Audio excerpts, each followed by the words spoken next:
And that's why it's getting hot, I can feel the heat. It's too cold, I can feel the street. I'm just trying to make it through the day, not in my head trying to feel the beat. I'm trying to feel the beat. I'm trying to feel the beat. I'm trying to feel the beat. You gotta feel the beat. I'm trying to feel the beat. I just wanna feel the beat. I'm trying to feel the beat.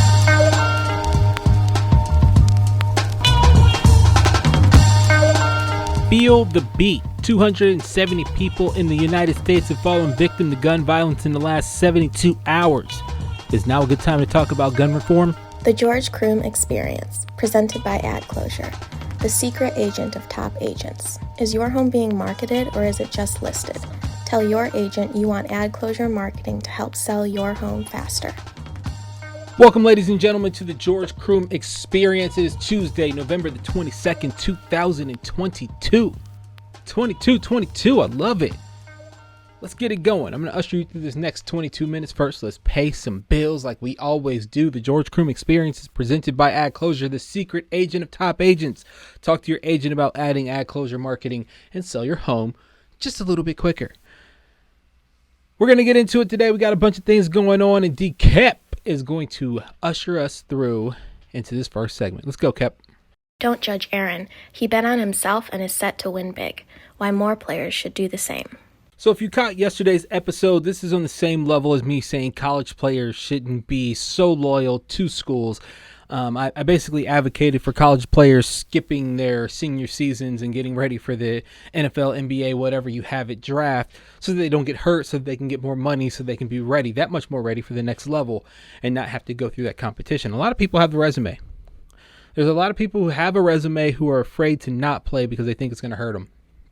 And that last year sometimes ends up hurting them even more because they go out and have a bad season because they're actually thinking about it. No, don't think about it. Go off the last good season you had and then wait. So that's what I say as far as people like Aaron Judge. So Aaron Judge is an outright stud. 62 home runs this year for the New York Yankees, and he played his way into free agency this year where he could potentially pull out $40 to $45 million in a contract from some team. So he turned down a contract last year, and that contract was a 7-year deal that was going to pay him somewhere around $30.5 million per year with the New York Yankees. And he said, you know what, I'm worth a little bit more than that. I'm worth a little bit more than your 200 and some odd $15 million. And now he's potentially pushed himself into a contract that's going to pay him $300 million or more for the next 7 to 10 years. I say that's good. I say that's right where we should be at. A lot of people will use terms like he bet on himself and he took a gamble and he rolled the dice. But I say to myself, why do we use terms like that for people when they believe in themselves? I'm a huge believer in empowerment. I'm a huge believer in telling people and allowing people to believe in who they are. So we shouldn't call that a bet in yourself. We shouldn't call that a gamble or a roll of a dice. We should say, you know what? At the end of the day, you are allowing yourself to be self-governed. You are allowing yourself to have an Aaron Judge mindset, as opposed to using the errant judgment of those around you, who a lot of times they're your family members. A lot of times they're people who really genuinely care about you. But we shouldn't be looking at people around you who are looking out for your best interests in a way that doesn't serve you best. If serving you best is an empowerment and saying that believe in yourself, step out there. Maybe you have a great job. Maybe you're getting paid $300,000 a year and you're thinking, I hate this job. I know I can be doing something else. I might get paid a little bit less and it might take me a little bit longer to build this company than what it's worth, but I can do it because I can do it for myself. Step out there and do it. Because at the end of the day, sometimes we're listening to the judgment of people who genuinely care about us, are looking out for our best interests, but they don't want to see us hurt. And in the process, we're hurting ourselves. We're hurting ourselves mentally because we won't go out there and do the things that the people around us were afraid to do or don't believe that they can do for themselves. Believe in who you are. Like Aaron Judge, I'm so happy for him. And I really hope he comes to the Mets. And I'm hoping that we give him a lot of money to be a Met for a really long time. Bring us in, Kep. The University of Virginia canceled their game this weekend against Virginia Tech following the shooting deaths of 3 Cavalier football players. How are colleges protecting students against these tragedies? So UVA versus Virginia Tech was canceled following the shooting death of 3 Cavaliers football players. That was about 2 weeks ago, and they died after a player that used to play for the Cavaliers opened fire on a bus after a class trip that had those 3 players on there. There was 2 other people that were injured, and it was a tragedy. If anybody understands this, it's Virginia Tech. Virginia Tech also suffered this a couple years back when somebody went and opened fire on their campus and killed a bunch of students. It wasn't necessarily targeted at football players. It wasn't a former football player who did it, but they understand tragedy. UVA canceled last week's game against Coastal Carolina, and I understand it. I mean, grief is a terrible thing, and for them, it's not like they were. I hate to say it, they weren't playing for anything else. They had 3 wins on the season, and this wasn't going to help them win games. And it certainly wasn't going to push them into a bowl game. So, good on the school for foregoing the money and saying to these students that we're going to allow you to grieve. We're going to allow you to have this moment. But my question is, when do we start evaluating these college athletes for mental health illness? Because a lot of these college athletes are being trained over and over again, day in, day out, and they're taking on grueling schedules. For any normal human being, they're taking on grueling schedules. But I mean, especially for children, they're out there taking on these grueling schedules. When do we start to facilitate them with some better mental health evaluation to ensure that they're doing all right? Now, I haven't heard the full story about the gunman in this incident. I do know that he was listed on the roster in 2018, and I don't know what his story is after that. All I know is he was on this class trip with them, opened up fire, killed 3 people, injured a bunch of others, and we have to ask for a former player of UVA who happened to be on a class trip, must have still been a student. When do we start to evaluate these people? I mean, we're talking about 18, 19, 20-year-old kids. I mean, the human brain doesn't finish developing until you're 24 years old. So if players are going to be used in a manner that not only profits, and we're talking about NIL, name, image, and likeness now in college sports, and I'm so grateful that players are getting played. Some players are getting paid for what they do. We should be paying these students in the form of mental health services that ensure that incidents, not only like this, incidents don't happen like this, but to ensure that these players have a place that they can go, that they can talk to somebody when things get hard. And they're not going to go to their coach.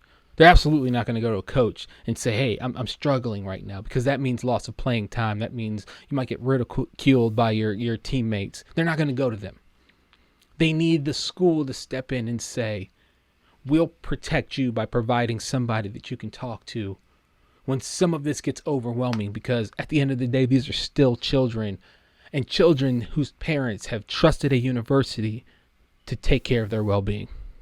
Let's bring it in, Cap. Players are being forced to defend their personal beliefs, but are their beliefs worse than the owner's business dealings? So Jaylen Brown, he's a guard for the Boston Celtics, and he was forced yesterday to defend his tweet in defense of Kyrie Irving. And I say in defense of Kyrie Irving because there was a protest outside of Barclays Center in Brooklyn where the Nets play ahead of their game against Boston, and Jaylen being happy to see that protest going on because he feels that Kyrie needed people to speak up for him. He retweeted and he put out in the tweet just simply said energy. Had a picture of the group that was out there. And at the end of the day, he said he actually thought that it was a group from the fraternity Omega Psi Phi because they had on purple. He didn't realize, had no clue that it was a group known as Israel United in Christ. A group that the Southern Poverty Law Center regards as a hate group. Regarded as a hate group for things that are pretty much just like what the video that Kyrie Irving put out there. They're labeled a hate group because they're seen as anti-Semitic in some of their views in the way that they discuss Jews in a lot of their literature. So they were handing out flyers that said the truth about anti-Semitism, the truth about slavery outside of the game, and protesting because of Kyrie Irving's suspension. Kyrie Irving, by the way, came back, had a great game, and Jaylen Brown thought to give a big up for that. And I keep harping on this because I want us to not forget the discourse where I don't want us to separate people like Jaylen Brown and Kyrie Irving from who we are. Because if Jaylen Brown and Kyrie Irving couldn't shoot a basketball, if they didn't have nice dribbles, if they didn't play great defense, they'd probably be working in the cubicle next to us. And an owner, a person like Joe Tsai, who owns the Brooklyn Nets, who said Kyrie Irving still had work to do. After 5 games, they said he was going to be suspended for 5 games. After 6 games, people started asking, well, why is he still suspended? He still has work to do. Well, what happens when me and you sitting in the cubicle next to each other say something that the person who owns our company doesn't like? And even though they may be doing questionable dealings in their business world, we get suspended and they don't. This is what I feel like has happened to Kyrie Irving. I mean, Joe Tsai has been an outspoken supporter of the Chinese Communist Party. A government known to have numerous strikes against it for human rights atrocities. A government that his company, Alibaba, actually has 2 companies that they are heavy investors in who have AI technologies.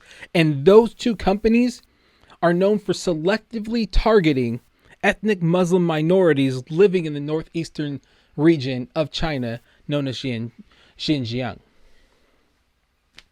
This is Joe Tsai's company. So when he says Kyrie Irving has work to do, well, so do you, sir. So you also have questions to answer. People living in glass houses can't throw rocks, and that's what my grandmother taught me. But we have a situation where people like a Kyrie Irving, people like a Jaylen Brown, because they're rich, get looked out like by people who are not rich and told you have to be held to a different standard. But the people who are way exponentially more rich than they are, look, if you can pay 12, 13 people on a roster millions of dollars to play a game, over $200 million to play a game, you are unbelievably wealthy. Yet we look at those people, those 12 people, more harshly than we look at the people who pay them. I'm looking at people like Josiah, the people who pay the people, and I'm saying, what are your dealings? Because if we're going to start judging people that harshly, I have to start looking at people like a Kyrie Irving, like a Jaylen Brown. I have to say, those people would be just like me, sitting in a cubicle day to day, doing their jobs if they couldn't shoot a basketball. We have to band together. It can't be one-sided, and we can't say, oh, well, they make more money than me, so they don't deserve to have the same protections as me. No, if they don't deserve protections, neither do you. Because in a lot of ways, Joe Tsai there's a lot of Joe Tsais who own teams around the league who also own companies that you work for. So when you look at these players who just so happen to make millions because their sport makes millions, they should make millions, and they're the ones that create that millions, you can't detach yourself from them because oftentimes they're employees of the same people that you work for. And when you get judged harshly, I'm going to stand up for you just like I'm standing up for them, because I feel we're all one and the same. Because if we're going to go after the 1% and say that they need to be higher conscious, we have to look at the 1% in instances like this when they're talking to players who happen to make millions. And we have to stand up for those players and say, a lot of you owners aren't above the board, so you can't judge us as harshly or harsher than you would judge yourselves. Because like my grandma said, people who live in glass houses can't throw stones.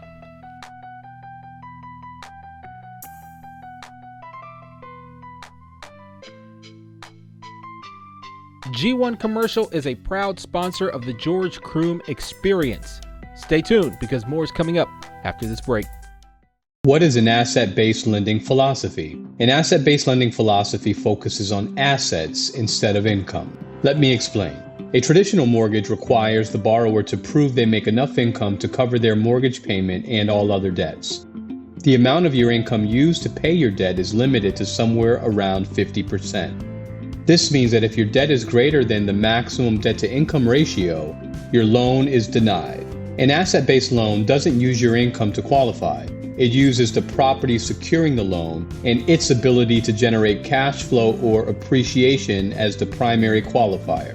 In a nutshell, G1 Commercial Mortgage is a bank alternative mortgage finance company for real estate investors. If you get denied by a bank or do not want to go through the traditional bank underwriting process, give us a call. The biggest question right now for people is, will the market crash? Absolutely not. No. The market's not going to crash. This isn't 2008. This isn't 2008 when banks were closing and everything else. We are in a recession, yes. Banks are not closing. It's just a deep recession with 7% interest rates because we've had COVID, because there's wars, because there's all types of things that are outside of the control of the financial markets and people are freaking out. And so interest rates are high. But the market's not going to crash. Market crashes are characterized by a 1/3 drop in the market. We're looking at a less than 5% drop in the market over the next 2 to 3 years. So if you're worried about whether or not you should buy or whether or not you should hold your house if you can afford it and sell it later because you're afraid that the market is going to crash again like 2008, it's not. There's no crash happening. 5%, 10%, maybe 15% over the next 2 to 3 years, and then it's going to go back up. The market's going to recorrect itself. So if you're looking at potentially selling your home in a couple of years, if you're looking at selling your home now and you can afford to hold on to it, hold on to it. If you're looking to buy a house, do not wait for that time. You're not going to be able to afford it. Unless you're amazing at saving money, unless you're amazing at gauging the market and you can get it at the exact right time, you are going to overpay for a house or you're going to be priced out of the market and overbid consistently because you waited. Do not wait. That's my advice. I'm going to keep telling you this. I have to keep telling you this because if I don't tell you that, I'm negligent. And I'm not telling you, hey, come to me as the agent of your choice. Go to a different agent, be referred by a different agent, whatever. Find an agent who doesn't deter you from buying a home now and isn't deterring you from buying a home now because of their own self-interest. Find an agent who says to you, hey, you should buy a house because you can afford it. Takes you to a lender that tells you can actually afford it. Don't go to an agent that says you should buy a house because they're hurting right now and this is a down market for them. Don't do that. If you came to me and you said, hey, I want to buy a house, I'm going to tell you, hey, you can't afford this house. You should not buy a house right now because you actually can't afford to buy a home. I would never push you into buying a home. But if you can afford it, buy. If you can afford to hold. And that's something that most agents won't tell you. Look, I'll sit on it for you. I'll sit there and tell you when the right time it is to come in because I would rather people hold on to a house that's going to sell for less now and hold on to it for 2 or 3 years if they can afford it than to sell now because I'm trying to get a commission. It's the wrong deal. Find an agent who's not going to do that for you. And there's plenty of them out there. I know a lot of them. I am one of them, and I will help you when that time comes. All right, going to break. We'll be back. This is George Croom Experience right here on YouTube, and sponsored by the good people at G1 Commercial. The George Croom Experience, presented by Ad Closure, the secret agent of top agents. Is your home being marketed or is it just listed? Tell your agent you want Ad Closure marketing to help sell your home faster. There's a school down the street from me called the Wolf Street Academy. In this school, every child is eligible for free breakfast, lunch, and dinner due to their economic shortcomings at home. Over 80% of the school are Hispanic children, many of whom have parents that are undocumented and afraid to fight for increased services when it comes to their children. There are 2 problems with Wolf Street and the way we view students and school as a whole. First, the school is actually located in a neighborhood where the average home price is in excess of $340,000. That means these children attending school surrounded by affluence are living on the margins of this well-to-do area. It also means the community at large penalizes these children based on their proximity to wealth as opposed to their access to it. The principal at this school is an amazing person by the name of Mark Cather. When I first spoke to Mark, he told me about the constraints his school had: a lack of space to maintain a library and oftentimes being too confined to have assemblies or joint lunches, a need for help from the community to purchase internet hotspots for children to take home because many of them lived in families that couldn't afford to pay for internet. These kids are paying for the failure of the adults around them over and over again. The school board fails to adequately fund their principals' efforts to educate, and the community that judges their school's shortfalls fails to help while also not being willing to send their own children there because they have better options like private school. We can't expect for children to be upstanding citizens when they aren't given a fair shot to succeed from the beginning. We can't continue to turn our backs on this fact simply because that is what we have always done. Be good to each other. I'll see you tomorrow.